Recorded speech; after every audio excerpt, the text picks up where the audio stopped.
Hello mga kabayaya, magandang gabi po sa inyong lahat. Sa araw ng Sabado night. Kumusta po kayo mga kabayaya? Plus MTV, live po tayo ngayon sa ating YouTube channel. Tayo po ay nag-vlog. Ilang taon na rin po, ilang araw na rin po tayo hindi nakapag-vlog. Kasi minsan,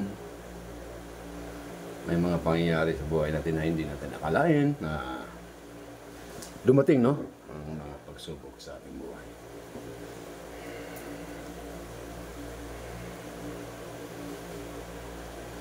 Magandang gabi, alas 9. Ang ating oras ay alas 9:40. 9:40. 9:40.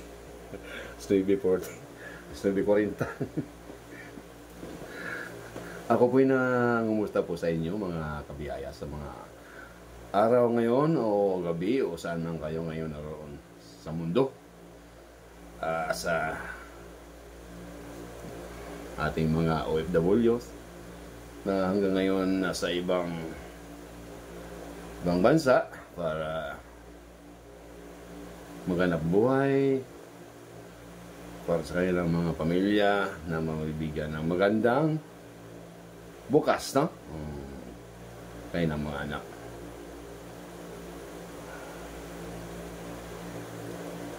Ito po si Kusim TV, muling nagpapasalamat po sa lahat ng aking mga followers, sa aking mga subscribers sa YouTube channel natin, Kusim TV, Charity Vlog, at sa ating isang channel, King Charity Vlog, at sa ating Facebook page, Charity King Vlog at Chris Misolis. Yan po ang ating mga account sa YouTube channel and ating Facebook page, ating YouTube channel. Huwag po natin kalimutan mag-subscribe at mag-like at mag-comment sa aking mga videos. Nawa patuloy niyong subaybayan, patuloy niyong tangkilikin ang aking mga video regarding sa pagtulong sa ating kapwa, mga mahihirap, ating mga kababayan. Kahit sa kunting bagay po tayo makapaghandog sa ating mga kababayan. Malit ang bagay, malaking bagay, isa lang po yan ang kainap na kung hindi bukal at mula sa iyong puso. Aruban. Magandang gabi, mayong gabi sa tanang Kabisayaan, Luzon, Visayas at Mindanao. Mayong hapon, gabi sa Hinapong Gamay, mga Sonjanaliti. Shout out po sa inyo lahat dyan, Barangay Hinapong Gamay at Barangay Hinapong Dako, no? Barangay Iladya, Ono, Hinapong Gamay, Ono, Pinaskuhan, Nonok, Lundag, Libertad,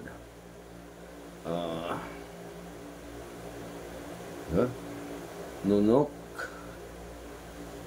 Lower Pansahan, Akasya, Bantig, San Jose, Dungon, Labuon, Padung na Busmasin. Hindi ko na po memorize yung tanan nga barangay diha sa Masin. O diya po sa Malabok Norte, Malabok Sur, shout out sa inyo lahat dyan. Shout out po din sa Renaissance Tower, sa aking mga kaibigan ng gwardiya dyan, kaibigan akong mga driver. At sa Dumoskula International School, shout out po sa lahat nating mga kaibigan dyan. Mga gwardiya man, driver man. Shout out sa inyo lahat, bro. Maraming salamat sa inyong walang sawang pagbibigay na suporta sa Kusim TV. Sa inyong pag-subscribe, sa inyong pag-follow. Kahit sa anumang video ko na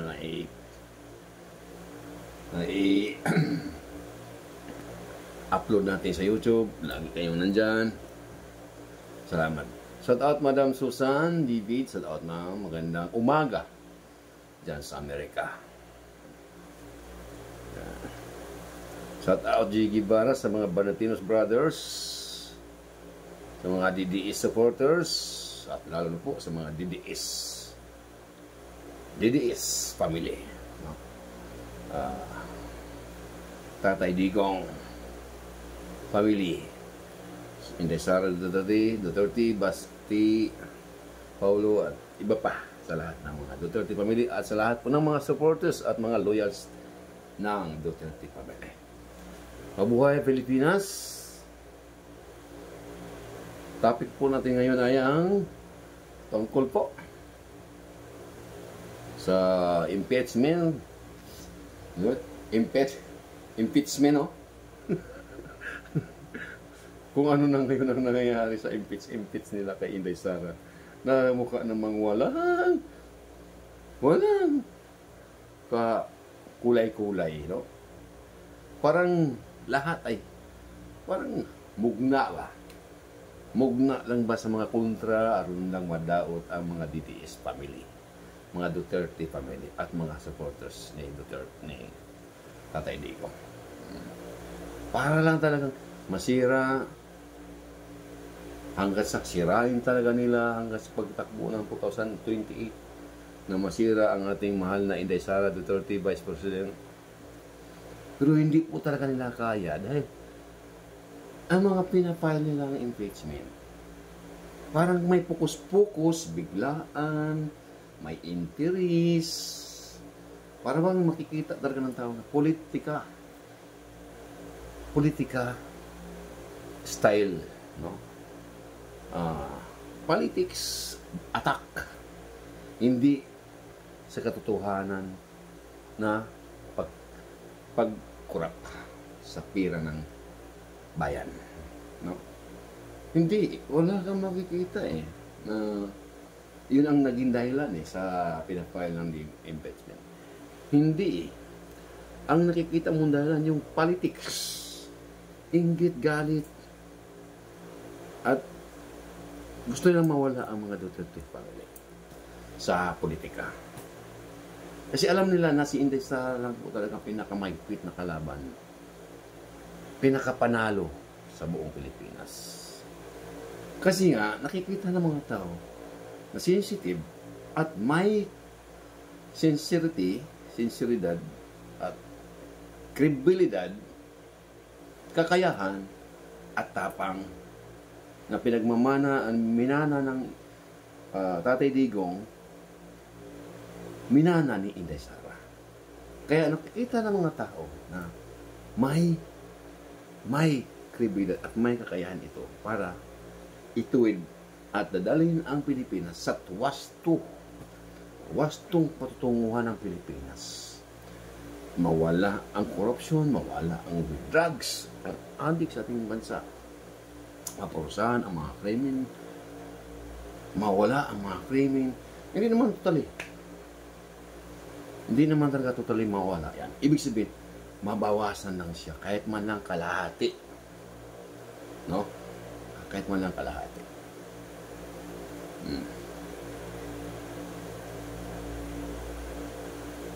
Malaking bagay na po pag nawala po ang kalahati ng mga kasamaan sa Pilipinas, mga korupsyon.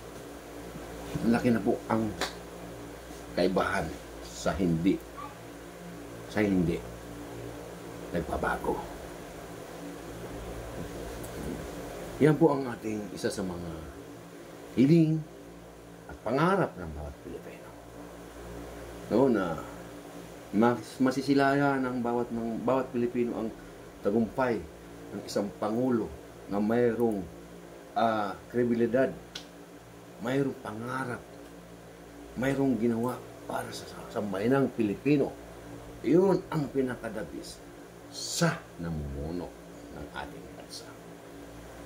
Hindi yung pangsariling interes, hindi yung pera ng bayan ay uubusin lang sa ilang opisyalis ng ating pamahalaan.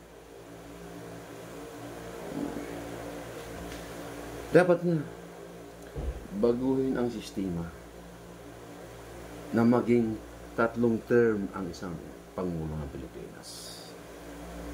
For example, si Inday ang maupo sa dating na 2020. Pagdating ng 6 years, iba na naman ang maging presidente.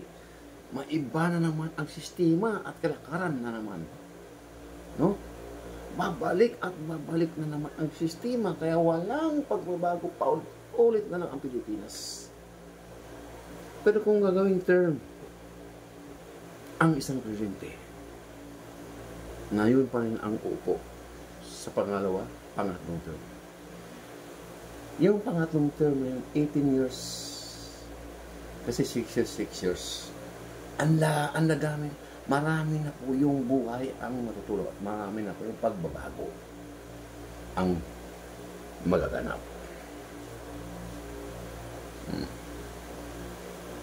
Pero kung 6 years na naman ang papalitan naman ng iba namang presidente, balik na lang tayo sa umpisa. So sayang na naman yung pinaghirapan. Sayang na naman yung pinagsikapan ng nakaupong presidente. Na pagdating ng 6 years, iba na naman ang sistema.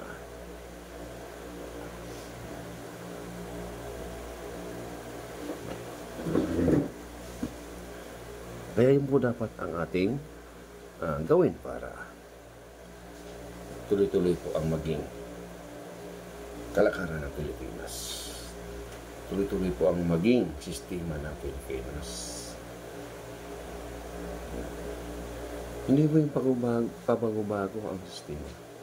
Pag naiba na naman ang presidente, iba na naman ang patakaran. Iba na naman ang sistema. Iba na naman ang batas. Kaya dapat ang baguhin nila, gawing 3 term ang presidente ng Pilipinas.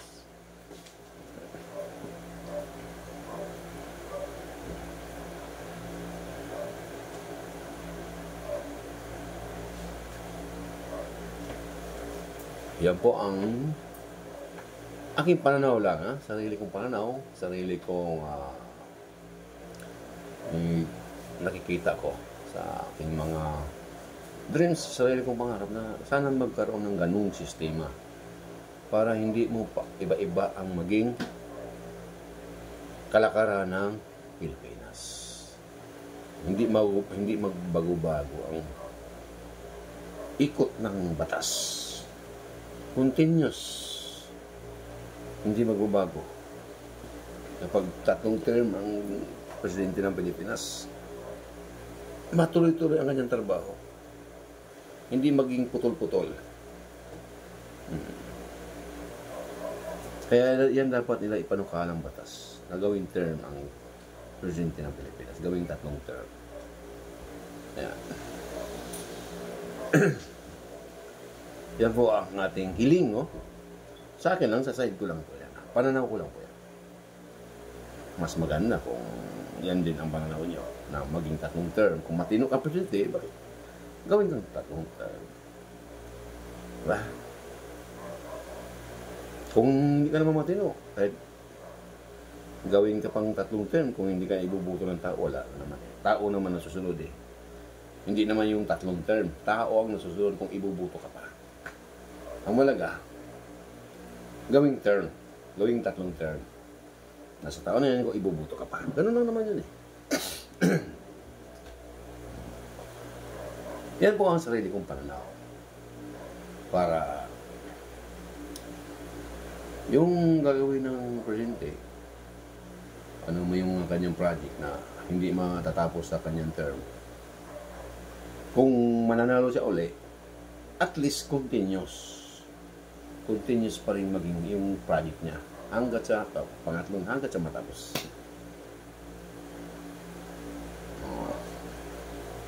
Yan po ang aking pananaw, no? Pananaw ni Christian TV. Hindi naman po yan natin. Kung baga,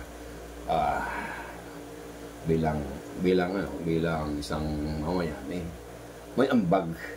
May ambag tayo na kung paano ang maging sistema sa ating bansa.